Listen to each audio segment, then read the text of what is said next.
love to see one with my own eyes.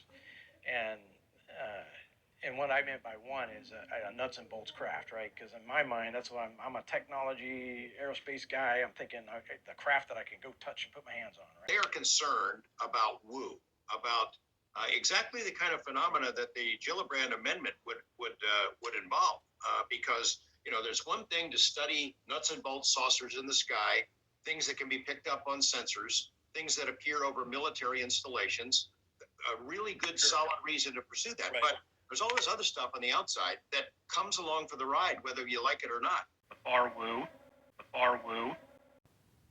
woo. Interesting. This is me, and this is my show, UFO Fast Track.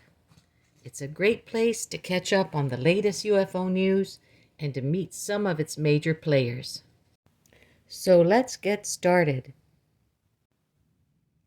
As you look into the UFO subject, you are bound to come across some concepts that I would like to go into in this episode. One basic theme that you will notice is that there are two camps regarding UFO study: the nuts and bolts researchers and the woo researchers. These, of course, are the playful terms that each group gives the other, but at its core, there is much truth to it.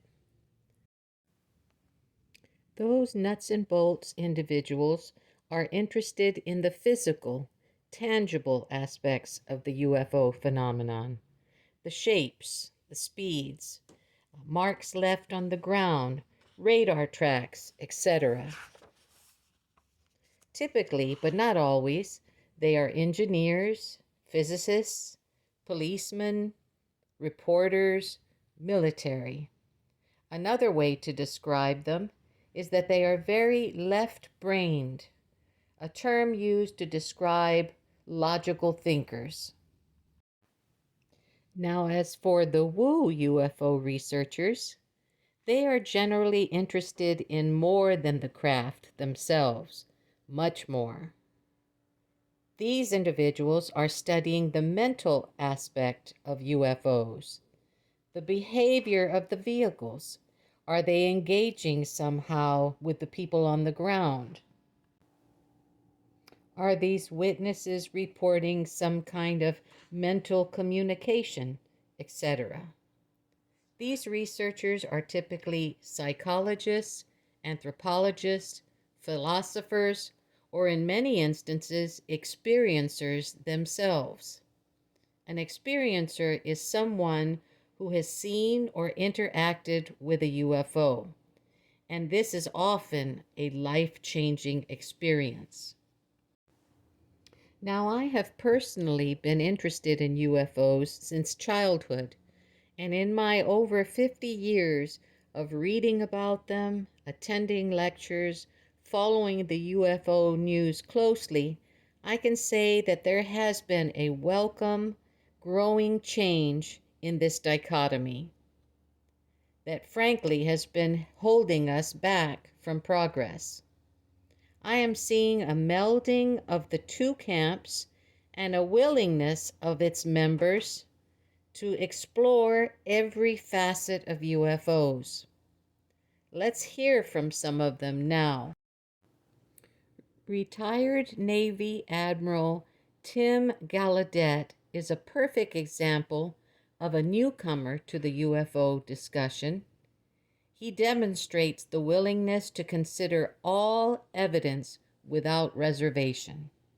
The more you delve into UAP, it becomes clear that there's one element which is just crashed craft possibly, and retrieval programs. Nuts and bolts, if you will. Yeah, nuts and bolts. And they're potentially biological controllers that are non-human. And then there's another aspect that is involved relating to people's perception and consciousness. And that gets really interesting and very diverse in terms of sets of experiences. And so there you've talked to Gary Nolan, I think, and others too. And we previously mentioned social science and that aspect of this. So there's there's that element of the phenomena. Next, we have Jacques Vallée, a legend in UFO research. He is perhaps the first serious researcher to consider the possibility that this UFO enigma has been with us throughout our history, and that it might not be coming from far away at all. He suggests that it may be as natural to planet Earth as we are. Intriguing. What we know today about the UFO phenomenon is considerably more than we knew 20 years ago or 10 years ago. And we have to understand it at three different levels. And the first level is the physical level. And all we can say about UFOs at the physical level is that it's a lot of energy in a small space. In the space of this, if we could take the energy of a nuclear reactor and contain it within this studio, for example, you'd have something that would approximate what a UFO does. It's a lot of energy in a small space, emitted through light energy and through pulsed microwave energy. The second level is what happens to witnesses, what would happen to you and me if we were close to that source of energy. And again, now we're beginning to understand the physiological and the psychological correlations of a close encounter. Yes. There's a third level, which is where the level I was addressing in Messengers of Deception, which is the social level. The impact on our culture. Yes, and the impact on our belief systems. And at that level, and that's something that's very difficult to convey. As we've seen here, there is more than meets the eye when it comes to the UFO mystery. You can find tips in the description on where to find more great information. And please like and subscribe. Thank you, and bye for now.